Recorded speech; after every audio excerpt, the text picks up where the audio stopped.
الحمد لله وحمد ونصلي على رسوله الكريم أما بعد أعوذ بالله من الشيطان الرجيم بسم الله الرحمن الرحيم সম্মানিত দিন ভাইরা আল্লাহর দরবারে শুকরিয়া আদায় করি আলহামদুলিল্লাহ। সম্মানিত ভাইরা আমার, আজকে জানেন গোটা পৃথিবী তাগুতের কন্ট্রোলে, তাই অবস্থায় একজন মুসলিম হিসাবে আমাকে দরকার সে মুহাম্মদ বিন কাসিম তারেক বিন জিয়াদের মতো রাসূলুল্লাহ সাল্লাল্লাহু আলাইহি ওয়াসাল্লামের ইজ্জতকে রক্ষা করার জন্য ময়দানে আমারও ঝাঁপিয়ে পড়ার। তো রাসূলুল্লাহ সাল্লাল্লাহু আলাইহি ওয়াসাল্লামের ৬৩ বছরের জিন্দেগীর সবচেয়ে মোবারক যে মেহনত জিহাদ ফি সাবিলিল্লাহর আমলকে পুনরায় জীবিত করার জন্য আমাদের এই ছোট্ট প্রয়াস। তো আশা করি আপনারা সকলে ভালো আছেন ইনশাআল্লাহ। আল্লাহ তাআলা যদি চান আমাদের এই ক্ষুদ্র মেহনতের বিনিময়ে আল্লাহ তাআলা আমাদের দ্বারা অনেক বড় থেকে বড় কাজ দিতে পারেন। এই জন্য আমার ভাইদেরকে আমি বলবো যে আপনারা সকলে ধৈর্য ধারণ করুন এবং সকলেই জিহাদ ফি সাবিলিল্লাহর আমলকে পুনরায় জীবিত করার জন্য চেষ্টা ও মেহনত করুন। আপনার ছোট্ট একটা মেহনতে হতে পারে ইনশাআল্লাহ এদেশে আগামী দিনে ইসলামের পতাকা উড্ডীন করার একটা মাধ্যম।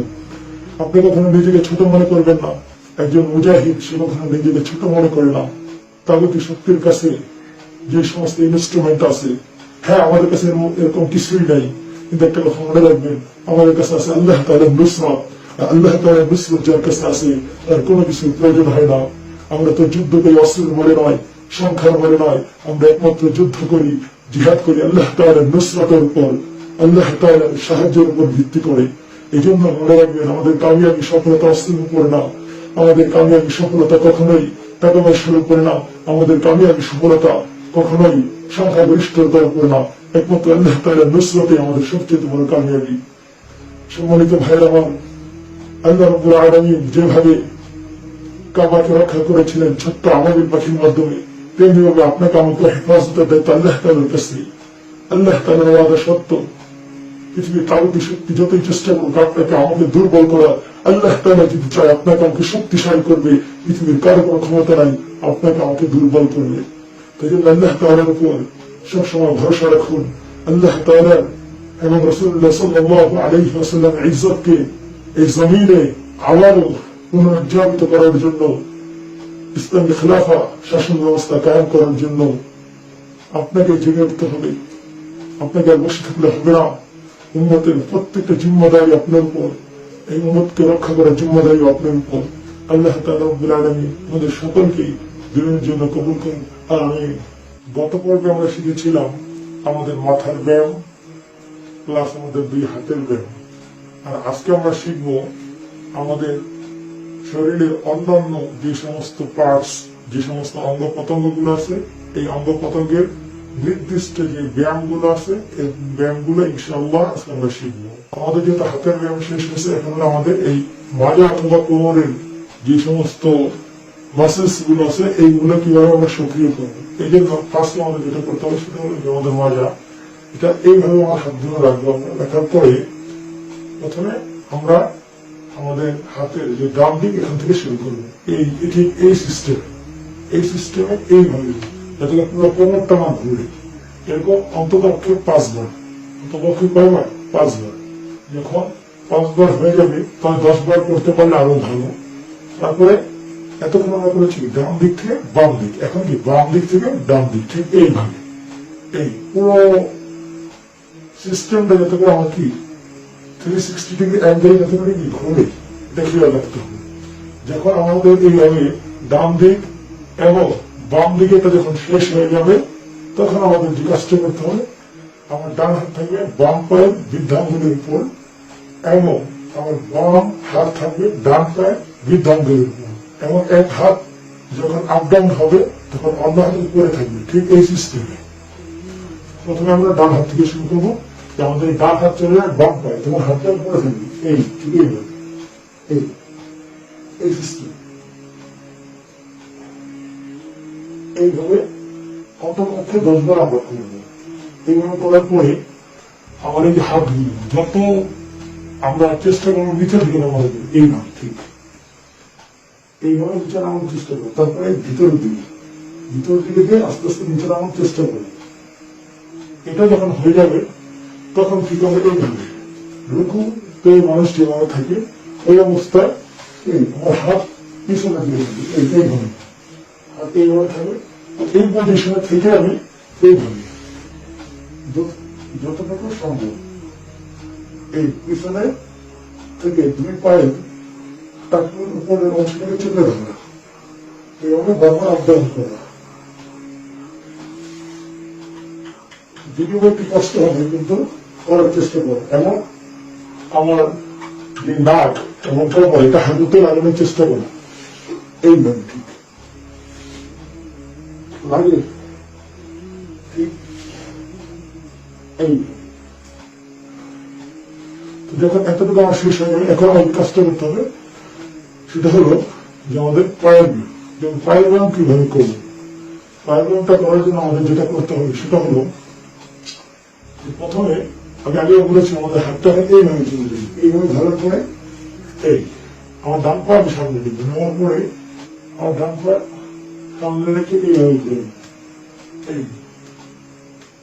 যখন ডান দিক থেকে বাম দিক ঘুরাবো তখন আমার বাম দিক থেকে কি ডান দিক এই, তারপরে বাম পা,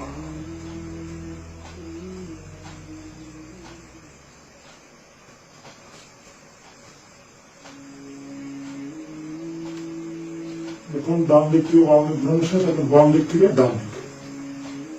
এরপরে আমাদের ডান পা ঠিক এইভাবে এল পজিশনে রেখে ঠিক এইভাবে এল পজিশনে রাখতে হবে। এল পজিশনে রাখার পরে এইভাবে এইভাবে ঘোরা হওয়ার পরে তারপর উল্টো দিকে।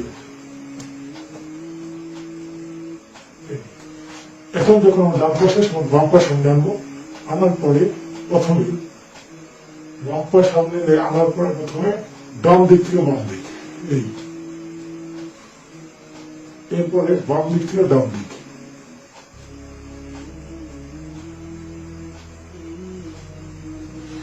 যে কাজগুলো এতটুকু করা যখন শেষ হয়ে যাবে, এতটুকু করা যখন শেষ হয়ে যাবে তখন আমার হাত এইভাবে পিছনের দিকে থাকবে। তাহলে বলেছি এইভাবে থাকার অবস্থায় এই ডান পা ভিতর থেকে শুরু করে বাহির দিকে, এখন পুরাটা এইভাবে যখন শেষ হয়ে যাবে তখন আমার কি বাহির থেকে ভিতরে। যখন ডান পা শেষ তখন বাম পা বলে প্রথমে ভিতর থেকে বাহিরে, এখন বাহির থেকে ভিতরে উল্টো দিক ঘুরতে হবে।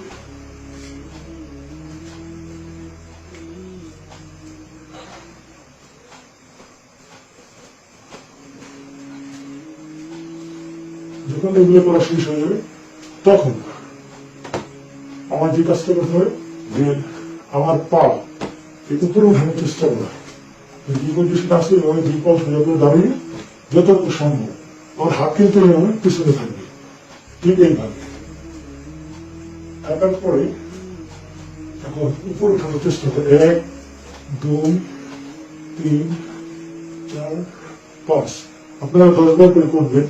এখন বাম পা যতটুকু সম্ভব উপরে উঠানোর চেষ্টা করবে। তারপরে এখন তো আমরা উপরে উঠেছি, তো এখন যেটা পিছনের দিকে করার চেষ্টা করে। এখন তো কিছুক্ষণ আগে আমরা করেছি সামনের দিকে উঠেছি, এখন পিছনে উঠান, ঠিক এইভাবে এখান থেকে ঠিক এইভাবে।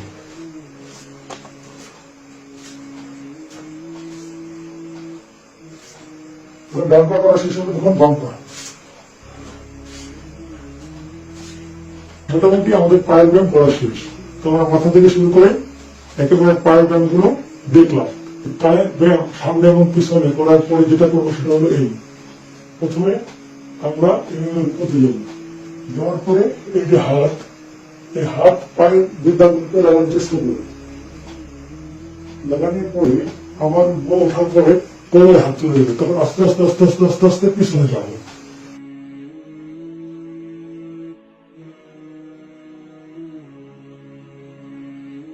ইনশাআল্লাহ প্রথম পর্ব দেখে নেবেন, তাহলে মাথা এবং হাতের যে ব্যায়ামগুলো সেগুলো শিখতে পারবেন।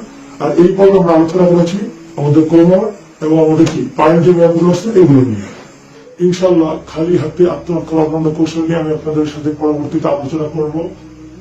তো এই পর্যন্ত সকলে ভালো থাকবেন, সুস্থ থাকবেন। আসসালামু আলাইকুম ওয়া রাহমাতুল্লাহি ওয়া বারাকাতুহু।